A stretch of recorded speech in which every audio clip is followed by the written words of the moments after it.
अस्सलाम वालेकुम, this is doctor Wasim. कैसे हैं आप सब? ठीक है, फिट है। अक्सर मैं वीडियोस बनाता रहता हूँ और बताता हूँ कि किस तरह से कोलेस्ट्रॉल को आप महीने के महीनों में ठीक कर लेते हैं, कुछ हफ्तों में ठीक कर सकते हैं अगर आप अपनी खुराक चेंज कर ले। ट्राइग्लिसराइड्स जितने भी ज़्यादा हों, अगर डाइट चेंज कर लें तो उसको हम बग़ैर किसी दवाई के कंट्रोल कर सकते हैं। मैं बहुत सारे रिपोर्ट्स आपके सामने शेयर करता भी रहा हूँ, इंशाल्लाह करता रहूँगा। बहुत सारे लोग हैं जिनको फ़ायदा मिल गया है, बहुत अच्छी हो गई है उनकी ज़िंदगी, क्वालिटी ऑफ लाइफ बेहतर हो गई है अल्हम्दुलिल्लाह। तो इस वक्त आज मेरे सामने मिस्टर अल्ताफ़ हैं, उनकी रिपोर्ट्स हैं जो काफ़ी अरसे से उनको ट्राइग्लिसराइड ज़्यादा थे, कोलेस्ट्रॉल का मसला था, तो उसके लिए उनको दवाई दी गई। तो जब से उन्होंने दवाई लेना शुरू की स्टैटिन कोलेस्ट्रॉल को लो करने के लिए, तो उनके कोलेस्ट्रॉल में कमी आई, यानी कि जो कोलेस्ट्रॉल था वो भी नीचे आ गया, ट्राइग्लिसराइड्स भी नीचे आ गए, एलडीएल भी नीचे आ गया, लेकिन एचडीएल भी कम हो गया, यानी कि जो गुड कोलेस्ट्रॉल था वो भी कम हो रहा है।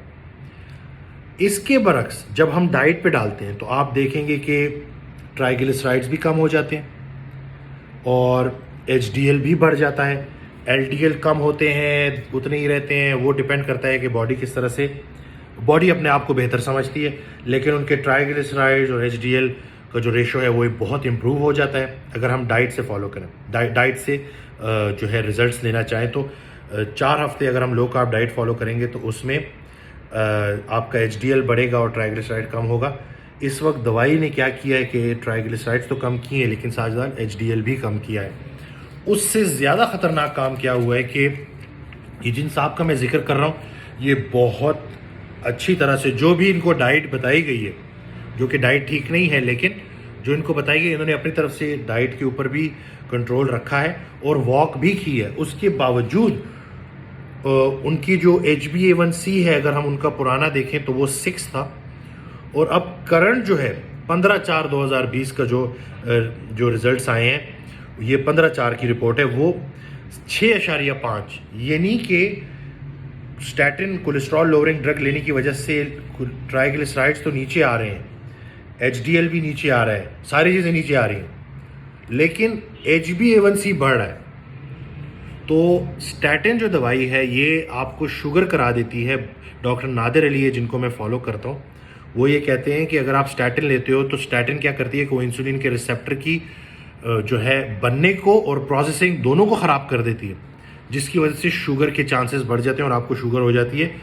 बावजूद इसके कि वो एक्सरसाइज कर रहे हैं, बावजूद इसके कि वो खुराक अपनी ठीक रख रहे हैं, मतलब कार्बोहाइड्रेट्स ले रहे हैं जो उनको बताया गया है कि ये डाइट ठीक है, जो कि मैं अक्सर अपनी वीडियो में बताता हूँ कि जो डाइट बताई जाती है वो बिल्कुल गलत बताई जाती है। जो परहेज़ अमूमन बताया जाता है वो सही परहेज़ नहीं है। तो आप देखें कि उस पैटर्न को, कैलोरीज को रिस्ट्रिक्ट करके, लेकिन कार्बोहाइड्रेट्स वो फिर भी ले रहे हैं, एक्सरसाइज करके, दवाई लेके, HbA1c 6 से चला गया 6.5 पे, कोलेस्ट्रॉल नीचे आ रहा है, लेकिन हम ये जानते हैं कि जितनी जितनी शुगर बढ़ रही होती है उतना उतना हार्ट अटैक का ख़तरा बढ़ रहा होता है। जितना बंदा डायबिटिक हो रहा होता है उतने हार्ट अटैक के चांसेस ज़्यादा होते हैं। तो मेरा सवाल आप लोगों से, देखने वालों से है कि अगर कोई इंसान दवाई लेके कोलेस्ट्रॉल को तो नीचे कर रहा है, लेकिन उसका HbA1c बढ़ रहा है और उसकी शुगर बढ़ रही है, तो क्या उसको हार्ट अटैक का ख़तरा कम है या ज़्यादा है? क्योंकि ये दवाई उनको दी इसलिए गई है कि वो चाहते हैं कि उनको स्ट्रोक और हार्ट अटैक ना हो, उनके डॉक्टर्स।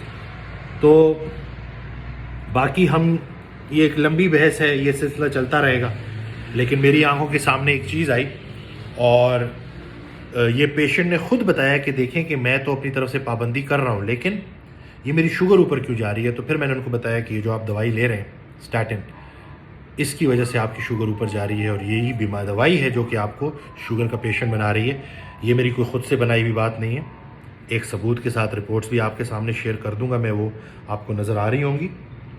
उसके साथ साथ ये बहुत सारे डॉक्टर्स हैं बाहर, डॉक्टर नादिर अली, डॉक्टर वसीम मल्होत्रा, बहुत सारे डॉक्टर्स हैं कार्डियोलॉजिस्ट जो कि बता रहे हैं कि खुराक ही में असली इलाज है, और ख़ुराक जब तक नहीं बदली तो तब तक मसला ठीक नहीं होगा। और अगर डाइट के ज़रिए सारे मसले ठीक हो सकते हैं तो ऐसी दवाई जो कि आपको शुगर का मरीज़ बना दे उससे एहतियात ज़रूरी है।